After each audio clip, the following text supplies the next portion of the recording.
Hello, আসসালামু আলাইকুম and welcome back to 5 minute. আজকে আমরা পত্রিকার পাতা থেকে ইংরেজি শেখার চেষ্টা করব। So let's get started. প্রথমত আমরা দেখে নিব আজকের পত্রিকার শিরোনামটি হচ্ছে why are so many doctors unregistered. এই সমস্ত কিছুই আমরা খুব সুন্দরভাবে শেখার চেষ্টা করব। তো প্রথমত আমরা যে শিরোনামটা সেটা দেখব why are so many doctors unregistered. At the same time এখানে যা কিছু লেখা আছে খুব সুন্দরভাবে বিস্তারিত পড়ার চেষ্টা করব। So let's get started. প্রথমত আমরা দেখব এখানে শিরোনামটি হলো Y are so many doctors unregistered, মানে হচ্ছে এত এত ডাক্তার নিবন্ধনহীন কেন। আসলেও এটা শুরু হয়েছে একটা ইন্ট্রোগেটিভ সেন্টেন্স দিয়ে, why are so many doctors unregistered, এত এত ডক্টর অ্যাকচুয়ালি কেন নিবন্ধনহীন। আনরেজিস্টার্ড মানে হচ্ছে নিবন্ধনহীন। Okay, BMDC must be strengthened to ensure strict oversight. এটা মানে হচ্ছে বিএমডিসি হচ্ছে Bangladesh medical and actually dental council, এটা মানে হচ্ছে Bangladesh medical and dental council must be strengthened. তার মানে হচ্ছে এটাকে শক্তিশালী করা প্রয়োজন, মাস্ট বি স্ট্রেংথেনড, এটাকে শক্তিশালী করা প্রয়োজন টু এনশিওর নিশ্চিত করতে, স্ট্রিক্ট ওভারসাইট তার মানে হচ্ছে কঠোর নজরদারি নিশ্চিত করতে, কঠোর নজরদারি নিশ্চিত করতে বিএমডিসিকে শক্তিশালী করা প্রয়োজন। ওকে, আমরা নেক্সট দেখব we are alarmed by the recent revelations from the Bangladesh medical and dental council. এটা হচ্ছে Bangladesh medical and dental council BMDC থেকে সাম্প্রতিক যে তথ্য প্রকাশিত হয়েছে, তার মানে হচ্ছে the recent revelations. We are alarmed, এটা মানে বোঝানো হচ্ছে আমরা উদ্বিগ্ন বাই দ্য রিসেন্ট রেভিলেশনস মানে সাম্প্রতিক প্রকাশিত তথ্যর ভিত্তিতে from the Bangladesh medical and dental council, Bangladesh medical and dental council থেকে দ্যাট পেইন্টেড উদ্বেগজনক চিত্র ফুটে উঠেছে।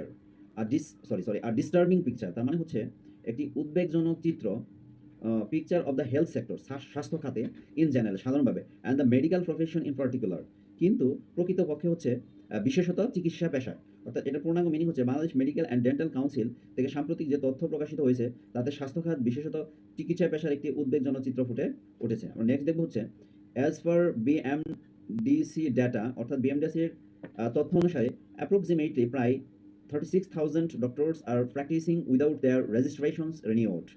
তার মানে হচ্ছে বিএমডিসির তথ্য অনুযায়ী প্রায় 36,000 ডাক্তার তাদের নিবন্ধন নবায়ন না করেই চিকিৎসা সেবা দিচ্ছেন। তার মানে হচ্ছে এখানে আমরা যদি বলি দেয়ার রেজিস্ট্রেশনস, তাদের নিবন্ধন রিনিউড, নবায়ন ছাড়াই, উইদাউট দেয়ার রেজিস্ট্রেশন রিনিউড, তাদের নিবন্ধন নবায়ন না করেই চিকিৎসা সেবা দিচ্ছেন। দে আর প্র্যাকটিসিং মানে হচ্ছে তারা সেবা দিচ্ছেন, এরকম একটা মিনিং আসছে সেখানে। যা হোক, an unspecified number of fake doctors মানে ভুয়া ডাক্তার, অ্যান আনস্পেসিফাইড নাম্বার মানে হচ্ছে এটা হলো যে একটি অনির্ধারিত সংখ্যক, যেটা নির্দিষ্ট নয়, মানে একটি অনির্দিষ্ট সংখ্যক ভুয়া ডক্টরস হু আইদার, হয় তারা রেজিস্টার্ড উইথ ফলসিফাইড ডকুমেন্টস, হয় তারা একেবারেই হচ্ছে জাল কাগজপত্র দিয়ে নিবন্ধিত হয়েছে, অর হ্যাভ নো রেজিস্ট্রেশনস, অথবা একেবারেই তাদের নিবন্ধনহীন, কোনো প্রকার নিবন্ধন নেই অ্যাট অল। আর playing their trade with the BMDC unable to identify or track them, তাদের চিহ্নিত বা নজরদারিতে করতে বিএমডিসি ব্যর্থ। আর playing their trade with the BMDC unable, অর্থাৎ বিএমডিসি এই সংস্থাটা হচ্ছে অক্ষম টু আইডেন্টিফাই ও ট্র্যাক দেম, তাদেরকে শনাক্ত করতে। All this amounts to a critical oversight failure that can lead to a lack of accountability for any malpractices committed by the physicians. এটি একটি গুরুতর নজরদারির ব্যর্থতা, এটাকে বোঝানো হচ্ছে ক্রিটিক্যাল ওভারসাইট ফেইলিওর, একটি গুরুতর নজরদারি ব্যর্থতা, that can lead to a lack of accountability, যা ডাক্তারদের দ্বারা সংগঠিত যে কোনো অনিয়মের জন্য জবাবদিহিতা কমিয়ে দেয়। All this amounts to a critical oversight failure that can lead to a lack of accountability for any malpractices committed by amounts to a critical oversight failure that can lead to a lack of accountability for any malpractices committed by physicians. এটি একটি গুরুতর নজরদারি ব্যর্থতা। এই যে একটা BMDC, এদের একটা নজরদারির ব্যর্থতার কারণে কি হবে, that can lead to a lack of accountability, যা ডাক্তারদের দ্বারা সংগঠিত যে কোনো অনিয়মের জন্য জবাবদিহিতা কমিয়ে দিবে। অর্থাৎ ডাক্তাররা যদি কোনো প্রকার ভুল করে, সেই ক্ষেত্রে সাধারণত এটার নজরদারিতার ব্যর্থতার কারণে ডাক্তাররা যে কোনো অনিয়ম করতে পারবে, এরকম একটা জায়গার কথা বলা হচ্ছে। এটি একটি গুরুতর নজরদারি ব্যর্থতা, যা ডাক্তারদের দ্বারা সংগঠিত যে কোনো অনিয়মের জন্য জবাবদিহিতা কমিয়ে দেয়। The importance of registration can not be overstated, মানে হচ্ছে দ্য ইম্পর্টেন্স অফ রেজিস্ট্রেশন, নিবন্ধনের গুরুত্ব can not be overstated, কোনোভাবে অতিরঞ্জিত করা সম্ভব নয়। তার মানে হচ্ছে নিবন্ধনের যে এই গুরুত্বটা, এটা অনেক বেশি। The importance of registration can not be overstated. Okay, doctors hold the power of life and death in their hands. সেন্টেন্সটা মিনিংটা খুবই সুন্দর অ্যাকচুয়ালি, আমাদের দেখি ডাক্তারদের হাতে জীবন মৃত্যুর ক্ষমতা থাকে। Doctors hold the power of life and death in their hands. ডাক্তারদের হাতে জীবন মৃত্যুর ক্ষমতা থাকে। And without a strong regulatory framework to oversee their activities, এবং তাদের কার্যক্রম নিয়ন্ত্রণ করার জন্য একটি শক্তিশালী নিয়ন্ত্রণ কাঠামো না থাকলে, অর্থাৎ অ্যান্ড উইদাউট যদি না থাকে স্ট্রং রেগুলেটরি ফ্রেমওয়ার্ক, একটি শক্তিশালী অ্যাকচুয়ালি নিয়ন্ত্রক কাঠামো, রেগুলেটরি মানে হচ্ছে নিয়ন্ত্রক, ফ্রেমওয়ার্ক কাঠামো যদি না থাকে, টু ওভারসি বলতে বোঝানো হচ্ছে এখানে নিয়ন্ত্রণ করার জন্য দেয়ার অ্যাক্টিভিটিস, মানে ডাক্তারদের কার্যাবলী সমূহকে। We are putting patients at risk, তার মানে হচ্ছে আমরা রোগীদেরকে ঝুঁকির মধ্যে ফেলছি। অর্থাৎ ডাক্তারদেরকেও যদি নিয়ন্ত্রণ করা না যায়, এই ক্ষেত্রে রোগীদেরকে আমরা এক প্রকার রিস্কের মধ্যে ফেলছি। ওয়াইল হসপিটালস অ্যান্ড ক্লিনিক্স, হ্যাঁ, যেহেতু হাসপাতাল এবং ক্লিনিক্স হোয়ার দে ওয়ার্ক, যেখানে সাধারণত ডাক্তাররা কাজ করে, অলসো হ্যাভ দ্য ডিউটি, মানে হাসপাতাল এবং ক্লিনিক্সদেরও কিছু দায়িত্ব রয়েছে টু এনফোর্স রেজিস্ট্রেশন রিকোয়ারমেন্টস, মানে হচ্ছে নিবন্ধন নিশ্চিত করার দায়িত্ব রয়েছে। The responsibility falls primarily on BMDC, কিন্তু দায়িত্বটা প্রাথমিকভাবে আসলে বিএমডিসির উপর বর্তায়, অর্থাৎ প্রাথমিক দায়িত্বটা হচ্ছে বিএমডিসির।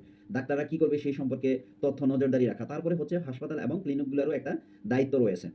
অ্যাজ দ্য রেগুলেটরি অথরিটি, নিয়ন্ত্রক সংস্থা হিসেবে, as the regulatory authority, regulatory মানে হচ্ছে নিয়ন্ত্রক, অথরিটি মানে হচ্ছে অ্যাকচুয়ালি আমরা যদি বলি কর্তৃপক্ষ, নিয়ন্ত্রক সংস্থা হিসেবে, অ্যাকচুয়ালি নিয়ন্ত্রক কর্তৃপক্ষ হিসেবে BMDC is mandated to register anyone, অর্থাৎ এখানে বোঝানো হচ্ছে যে বিএমডিসির দায়িত্ব হলো ইজ ম্যান্ডেটেড, এটাকে অ্যাকচুয়ালি কী করা হয়েছে, দায়িত্ব দেওয়া হয়েছে to register anyone practising medicine.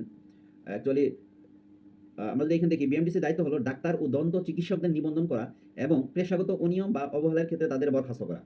তো এখানে আমরা দেখব anyone practising medicine and dentistry, অর্থাৎ দন্ত চিকিৎসকদের নিবন্ধন করা যারা এগুলো করতেছে, অ্যান্ড অলসো সাসপেন্ড, বরখাস্ত করা them in case of professional misconduct, অর্থাৎ পেশাগত অনিয়ম অ্যান্ড অবহেলার জন্য তাদেরকে সাধারণত বিএমডিসির ক্ষমতা রয়েছে তাদেরকে চাকরিচ্যুত করা এবং তাদেরকে অ্যাকচুয়ালি নিবন্ধন করা। এই সমস্ত জায়গাগুলো কার রয়েছে, বিএমডিসি রয়েছে, Bangladesh medical and dental council. Okay, আমরা এখানে দেখব কারেন্টলি, মানে বর্তমানে, সম্প্রতি there are about 1,34,568 registered general doctors, সাধারণ রেজিস্ট্রেশন করতে অর্থাৎ নিবন্ধিত ডাক্তারের সংখ্যা হচ্ছে 1,34,568 জন, এবং 14,323 ডেন্টিস্ট, দন্ত চিকিৎসক হচ্ছে 14,332 জন, অ্যান্ড 29,018 মেডিকেল অ্যাসিস্ট্যান্টস, এবং সহকারী চিকিৎসক রয়েছেন সাধারণত 29,018 জন। ওকে, অ্যাজ ওয়েল অ্যাজ রেজিস্ট্রেশন, অর্থাৎ নিবন্ধনের পাশাপাশি বিএমডিসি হ্যান্ডেলস, সাধারণত এই বিএমডিসি হ্যান্ডেলস তদারকি করে থাকে কমপ্লেইন্টস এগেন্স্ট ডক্টরদের বিরুদ্ধে আনিত অভিযোগ, and is also responsible for the medical education institutions,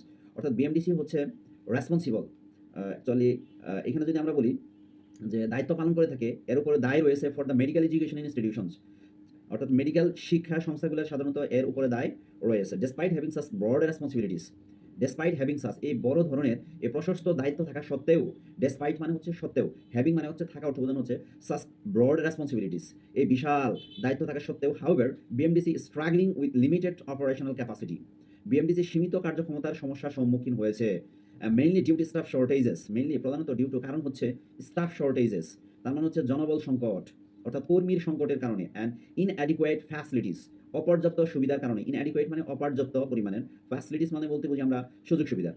it is also constrained by inadequate office space, এটি একটি ছোট শেয়ারকৃত ভবন থেকে পরিচালিত হয়, মানে এই যে বিএমডিসির কার্যাবলীগুলো সাধারণত এটা একটা সীমাবদ্ধতা রয়েছে, এটা হচ্ছে খুবই ছোট। It is also constrained by inadequate office space, মানে অপর্যাপ্ত পরিমাণ অফিস স্পেস দ্বারা নিয়ন্ত্রিত, অ্যাজ ইট অপারেটস, যেহেতু এটি পরিচালিত হয় আউট অফ আ স্মল, একটা ছোট শেয়ার্ড বিল্ডিং থেকে, and reportedly does not even have a room spacious enough to conduct a full council meeting. তার মানে কি, এমন একটি কক্ষ যেখানে একটি পূর্ণাঙ্গ কাউন্সিল সভা পরিচালনার মতো বড় কক্ষও এখানে নেই। At a press briefing on Thursday, বৃহস্পতিবার একটি সংবাদ সম্মেলনে দ্য কাউন্সিলস প্রেসিডেন্ট, একটা কাউন্সিলের সভাপতি হাইলাইটেড এই বিষয়গুলো তুলে ধরেন, দিস ইস্যুস, এই বিষয়গুলো। অ্যাডিং দ্যাট, তিনি আরও যুক্ত করেন, while the number of medical institutions, medical সংস্থাগুলো যেখানে সংখ্যা বেড়ে দাঁড়াচ্ছে, অ্যান্ড প্র্যাকটিশনার্স, এবং যারা হচ্ছে চিকিৎসক, তাদের সংখ্যাও হ্যাজ রাইজেন ম্যানিফোল্ড, দ্বিগুণ হারে বাড়ছে ওভার দ্য ডিকেডস, অ্যাকচুয়ালি কয়েক দশক ধরে। There has been a considerable dip in quality, এখানে বোঝানো হচ্ছে চিকিৎসকের সংখ্যা বহুগুণ বেড়েছে, তবে মানের ব্যাপক অবনতি ঘটেছে। There has been a considerable dip in quality, কিন্তু মানের পরিমাণটা কি হয়েছে, অবনতি হয়েছে, specially in private medical colleges, বিশেষ করে বেসরকারি মেডিকেল কলেজগুলোতে। This makes it all the more important that doctors are subjected to rigorous eligibility traps test before their registration or re-registration to ensure they meet the highest professional standards. এখানে বোঝানো হচ্ছে this makes it all the more important. এটা আরও জরুরি করে তুলেছে যে মানে দিস মেক্স এই টোটাল বিষয়গুলো আসলে একটা জটিলতার জায়গায় নিয়ে গেছে, একটা গুরুত্বপূর্ণ জায়গায় নিয়ে গেছে। এই বলে যে that doctors are subjected to rigorous eligibility, অর্থাৎ মানে হচ্ছে এই যে ডাক্তারগুলোকে কঠোর যোগ্যতা পরীক্ষার মুখোমুখি হতে হবে। হ্যাঁ, দেয়ার রেজিস্ট্রেশনস অর রি-রেজিস্ট্রেশন, তাদের অ্যাকচুয়ালি কি বলে নিবন্ধন কিংবা পুনরায় নিবন্ধনের ক্ষেত্রে to ensure they meet the highest professional standards. এটা মানে হচ্ছে যে কি করতে, যাতে তারা সর্বোচ্চ পেশাগত মানদণ্ড পূর্ণ করতে পারে, অর্থাৎ তাদের পেশাগত দক্ষতার জায়গাটা আরও গুরুত্বপূর্ণ করে তুলতে পারে। Okay, ensuring proper educational for prospective doctors is also crucial. মানে হচ্ছে এনশিওরিং প্রপার এডুকেশন, এটা মানে হচ্ছে যথাযথ শিক্ষা নিশ্চিত করতে। এনশিওরিং মানে নিশ্চিত করা, প্রপার এডুকেশন যথাযথ শিক্ষাকে নিশ্চিত করতে ফর প্রসপেক্টিভ ডক্টরস মানে ভবিষ্যৎ ডাক্তারদেরকে ইজ অলসো ক্রুশিয়াল। এই টোটাল বিষয়টা একটা গুরুত্বপূর্ণ, ক্রুশিয়াল মানে হচ্ছে গুরুত্বপূর্ণ। ফর দিস, এজন্য উই নিড স্ট্রং লিডারশিপ, আমাদের প্রয়োজন হচ্ছে একটা শক্তিশালী নেতৃত্বের বাই দ্য হেলথ অথরিটিস, অর্থাৎ স্বাস্থ্য কর্তৃপক্ষের, পার্টিকুলার দ্য বিএমডিসি, প্রকৃতপক্ষে BMDC. We urge the government to strengthen vital institution, আমরা সরকারকে অনুরোধ করবো দ্যাট যে টু স্ট্রেংথেন ভাইটাল ইনস্টিটিউশনস, অর্থাৎ গুরুত্বপূর্ণ সংস্থাগুলোকে শক্তিশালী করতে, সো দ্যাট যাতে করে it can handle the growing demand for its regulatory role with the thoroughness that it requires. তার মানে হচ্ছে যাতে তারা তাদের নিয়ন্ত্রক ভূমিকা যথাযথভাবে পালন করতে পারে। ওকে, স্ট্রিক্টার এনফোর্সমেন্ট অফ রেজিস্ট্রেশন রিনিউয়ালস, তার মানে হচ্ছে আমরা যদি বলি নিবন্ধন নবায়ন, রেজিস্ট্রেশন রিনিউয়ালস মানে হচ্ছে রেজিস্ট্রেশন মানে নিবন্ধন, রিনিউয়ালস মানে হচ্ছে নবায়ন। নিবন্ধন নবায়ন, স্ট্রিক্টার এনফোর্সমেন্ট মানে হচ্ছে কঠোর বাস্তবায়ন, অর্থাৎ নিবন্ধন নবায়নের অ্যাকচুয়ালি কঠোর বাস্তবায়ন অ্যান্ড রোবাস্ট একটা শক্তিশালী ভেরিফিকেশনস তদারকি প্রসেস প্রক্রিয়া আর ভাইটাল, খুবই গুরুত্বপূর্ণ টু প্রিভেন্ট। এটা মানে হচ্ছে কি বলতে, আমরা যদি দেখি যে বাস্তবায়ন করা অপরিবার, যাতে অনুপযুক্ত বা নিবন্ধনহীন ডাক্তাররা চিকিৎসা করতে না পারে, টু প্রিভেন্ট, হ্যাঁ, না পারে আনফিট মানে হচ্ছে হলো অনুপযুক্ত অর আনরেজিস্টার্ড নিবন্ধনহীন ডক্টরস ফ্রম প্র্যাকটিসিং, যাতে না করতে পারে, অর্থাৎ কিছু নিবন্ধন নবায়ন এবং শক্তিশালী যাচাইকরণ প্রক্রিয়া কঠোরভাবে বাস্তবায়ন করা অপরিহার্য, যাতে অনুপযুক্ত বা নিবন্ধনহীন ডাক্তাররা চিকিৎসা করতে না পারেন। এডিশনালি, আমরা যদি এখানে দেখি finally, additionally we must address the crisis of substandard education in some private medical colleges so that only the most qualified candidates are able to enter the profession. তাছাড়া additionally মানে তাছাড়া we must address, আমরা হচ্ছে কিছু actually আমরা কি করব, আমরা তুলে ধরব, we must address, আমরা অবশ্যই এই জায়গাটা গুরুত্ব দেব, দ্য ক্রাইসিস অফ সাবস্ট্যান্ডার্ড মানে নিম্নমানের শিক্ষার সমস্যা in some private medical colleges, কিছু প্রাইভেট মেডিকেল কলেজগুলোতে, সো দ্যাট যাতে করে অনলি দ্য মোস্ট কোয়ালিফাইড, যাতে শুধুমাত্র সর্বোচ্চ যোগ্য প্রার্থীরাই, most qualified candidates are able to enter the profession, প্রার্থীদের পেশায় প্রবেশ করতে পারেন, অর্থাৎ এখানে হতে যারা যোগ্য, যারা সর্বোচ্চ যোগ্য প্রার্থীরাই এই পেশায় যেন আসতে পারে। সেই ক্ষেত্রে অ্যাকচুয়ালি কিছু বেসরকারি মেডিকেল কলেজে নিম্নমানের শিক্ষার সমস্যার সমাধান করা প্রয়োজন। So thank you very much for watching me. আসসালামু আলাইকুম।